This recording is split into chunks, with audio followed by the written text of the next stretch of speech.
Apa yang kamu lakukan? Letakkan.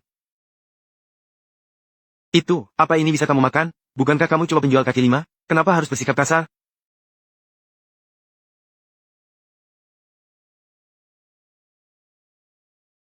Mangkuk si kakek itu sisa makanan orang lain, tidak bersih. Silakan makan mangkuk ini, yang baru saja saya masak. Saya tidak punya uang. Saya tersesat, tidak bisa menemukan jalan pulang, tidak perlu bayar. Siapa yang tidak akan menjadi tua suatu hari nanti? Silakan makan selagi masih panas. Setelah selesai, saya akan membantu Anda mencari keluarga Anda.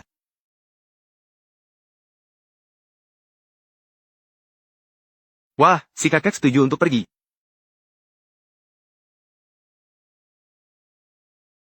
Kakek, panggil ambulans segera. Kamu apa yang kamu berikan kepada ayahku? Aku peringatkan, kalau ayahku terjadi sesuatu, aku akan membuat seluruh kiosmu, bahkan dirimu sendiri, lenyap sepenuhnya dari Jiangcheng. Tuan, tolong tenanglah. Ayahmu pingsan karena kelaparan. Aku hanya memberinya semangkuk mie daging sapi segar. Kalau kamu punya akal sehat, seharusnya kamu fokus pada kesehatannya sekarang, bukan menyerang orang di sini seperti anjing gila. Hentikan omong kosongmu. Masalahnya belum jelas. Jangan sembarangan menuduh orang tanpa alasan. Mie yang dibuat gadis ini terlihat bersih. Siapa tahu dia dengan baik hati menampung ayahmu. Benar sekali. Kalian orang kaya ini tidak membedakan benar dan salah. Nyonya pemilik warung itu baik hati. Melihat ayahmu hendak makan sisa mie orang lain, dia sengaja memasak semangkuk mie sapi segar dan memberikannya secara gratis. Kalian tidak berterima kasih padanya sudah cukup. Malah masih bersikap sombong di sini. Benar, kami semua melihatnya. Gadis itu bermaksud baik hati. Aku yang justru menyesal. HMPH, baik hati. Siapa yang tahu apakah makanan di warung pinggir jalan ini bersih atau tidak? Perut ayahku sangat sensitif. Kalau sampai keracunan makanan, siapa di antara kalian yang bisa bertanggung jawab? Ambulans akan segera tiba. Ikutlah denganku ke rumah sakit. Sebelum dokter memberikan diagnosis yang pasti, kamu tidak boleh pergi kemanapun. Tuan, aku sedang berbisnis, diamlah. Aku akan mengganti kerugianmu 10 kali lipat. Baiklah, aku sedang sibuk.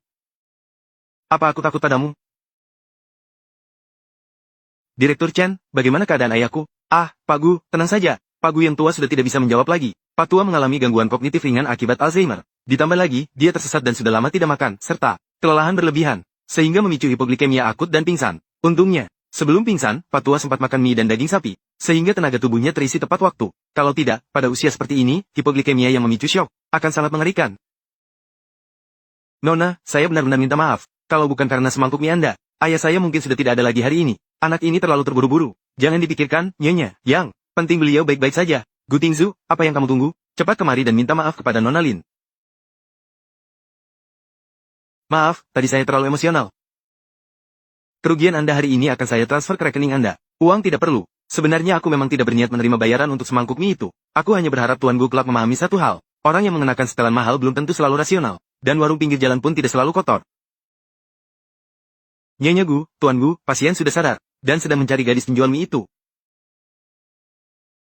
Wah, nak, kamu masih di sini. Syukurlah, syukurlah. Pak tua, jangan bergerak sembarangan. Dokter bilang Anda hanya lapar. Ditambah sedikit hipoglikemia. Pak tua, jangan bergerak-gerak dulu. Dokter bilang Anda hanya lapar ditambah sedikit hipoglikemia. Nanti kalau keluar rumah, pastikan keluarga ikut serta dan patuhi kata-kata Anda. Hari ini benar-benar berkat semangkuk mie hangatmu itu. Kalau tidak, tulang-tulang tua ini pasti sudah tamat di tepi jalan. Tingzu, tadi saat aku masih setengah sadar, aku mendengar kamu berteriak-teriak di luar. Apa kamu mengganggu gadis itu? Ayah, itu cuma kesalahpahaman. Aku sudah minta maaf ke Nona Lin ini. HMPH, minta maaf saja sudah cukup. Dia dengan baik hati menyelamatkanku. Tapi kamu malah pamer kedudukanmu sebagai wakil presiden. Untuk siapa sih? Kamu pikir punya uang berarti bisa seenaknya menuduh orang baik? Katanya anak ini dimanja sejak kecil, jadi temperamennya keras sekali. Nona, jangan dipikirkan. Bibi, Anda terlalu sopan. Itu cuma bantuan kecil saja. Nenek, kamu bilang anak muda Tingzu ini sudah berusia 28 tahun ini. Seharian penuh dia seperti mesin kerja. Tak ada seorang pun di sisinya yang peduli padanya. Menurutku, Nona Lin ini punya kepribadian yang bagus. Hatinya baik, dan bertindak dengan bijaksana. Bagaimana kalau kita jodohkan mereka berdua? Pernikahanku tidak boleh dianggap enteng seperti ini. Aku tidak menerima dan tidak akan berusaha mengenalnya. Maaf, Pak Gu dan Ibu Gu. Terima kasih atas perhatian kalian. Tapi aku hanyalah penjual mie. Tidak pantas untuk keluarga Gu kalian. Cukup sudah lelucon menjodohkan orang sembarangan ini. Adapun Tuan Gu, tenang saja. Aku sama sekali tidak tertarik pada gunung es sepertimu. Dan juga tidak ingin menjadi burung phoenix yang terbang ke dahan tinggi. Aku ini orang yang tidak punya hobi lain selain mencari uang. Karena Pak Tua sudah sadar, aku harus pulang dan menutup warung.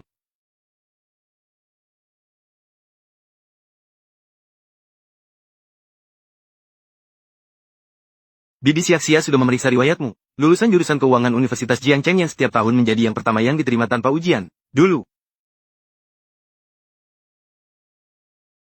kamu pernah meraih medali emas di kompetisi pemodelan data bisnis nasional. Seandainya saja tidak ada musibah di keluargamu yang memaksa kamu putus sekolah untuk lunasi utang, kamu seharusnya sudah bekerja di lembaga keuangan kelas 1. Bukan di sini mencium bau asap minyak. Nyonya tua, menyelidiki privasi orang lain itu kurang sopan. Maaf, tapi aku sama sekali tidak bermaksud jahat. Ini adalah Kontrak kerja yang ditandatangani langsung oleh Presiden Grup Cerita, sekaligus Kepala Data dan Strategi.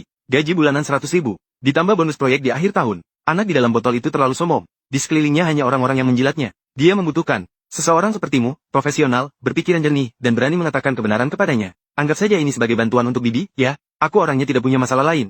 Hanya takut miskin dan sangat membutuhkan cinta. Dengan uang ini, utang-utang keluarga yang tersisa bisa dilunasi sepenuhnya. Nyonya, asalkan uangnya sudah masuk, semuanya bisa dibicarakan. Besok aku akan datang tepat waktu ke story.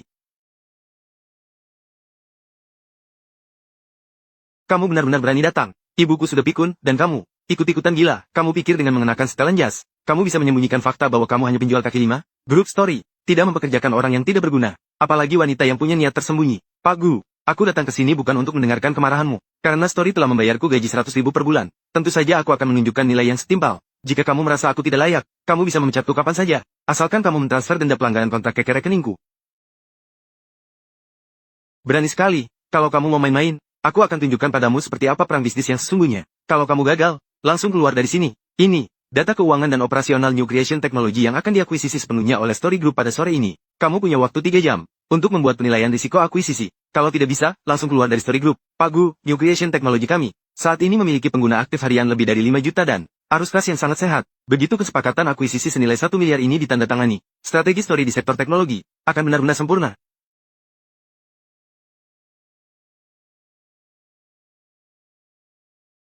Kesepakatan akuisisi ini segera dibatalkan. Pak Gu, mengapa karyawan perusahaan Anda begitu tidak disiplin? Linsia, apa yang kamu lakukan? Keluar dari sini.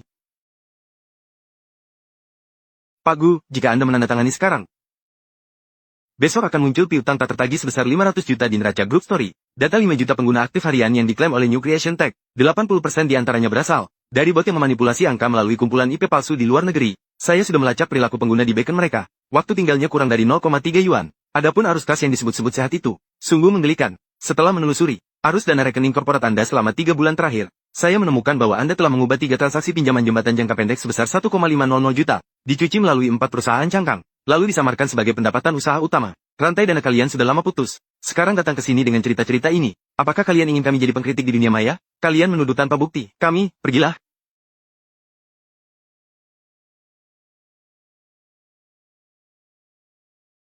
Nyonya. Dalam penilaian yang dilakukan oleh Direktur Gu hari ini, saya telah menghemat 1 miliar uang yang terbuang sia-sia bagi perusahaan, sekaligus menghindari risiko skandal besar. Sesuai dengan proporsi komisi penasihat data, ini adalah angka yang sangat besar.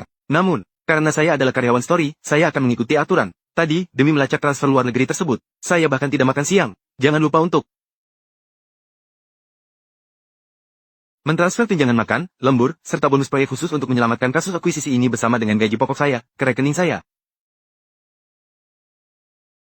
Terima kasih, bos. Harus diakui, meskipun Gu Tingzi sedikit pemarah, dia memang tidak pelit dalam hal uang. Pak Gu, maaf, kemarin saat mencetaknya, saya secara tidak sengaja melewatkan klausul kerahasiaan yang paling penting, dan lampirannya langsung terkirim ke pihak lawan. Pihak Xin Chuang sekarang mengancam, akan menggugat kami atas kebocoran rahasia dagang dan menuntut ganti rugi sebesar 5,000. Maaf, Pak Gu, ini semua salah saya. Jika melihat temperamennya yang meledak-ledak di pasar malam, tadi, saya mungkin akan jadi korban. Menangis tidak akan menyelesaikan masalah apapun. Seka air mata ini. New Creation Technology sendiri kemarin terbukti tidak bersih. Pelanggaran hukum terulang lagi. Rahasia yang mereka klaim itu, di pengadilan bahkan tidak akan dianggap sebagai rahasia negara. Keributan yang mereka buat sekarang, hanyalah upaya untuk menggigit cerita ini sebelum mereka binasa.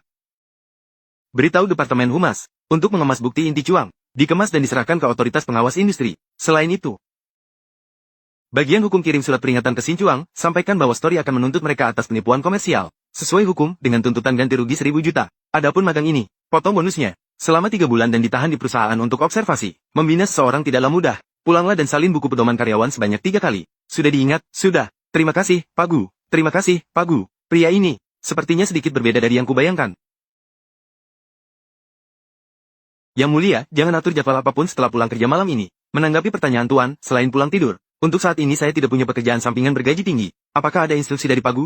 Jika harus lembur, gajinya 3 kali lipat seperti yang disepakati tadi. Jika bukan lembur, ibu saya menelepon 10 kali hari ini, mengatakan ayah saya sedang marah-marah di rumah dan bersikeras memasak sendiri. Kedua orang tua saya bilang kalau malam ini saya tidak diundang ke sana. Mereka akan mogok makan. Pergi makan di rumah tua. Pak Gu, sepertinya ini tidak tepat, kan? Lagi pula, Pak tua sebelumnya, saya tahu dia dulu selalu ingin menjodohkan kita, tapi kali ini hanya para sesepuh yang ingin mengucapkan terima kasih. Kalau Anda merasa kesulitan, saya akan minta mereka membayarkan uang lembur Anda sebagai layanan hubungan masyarakat.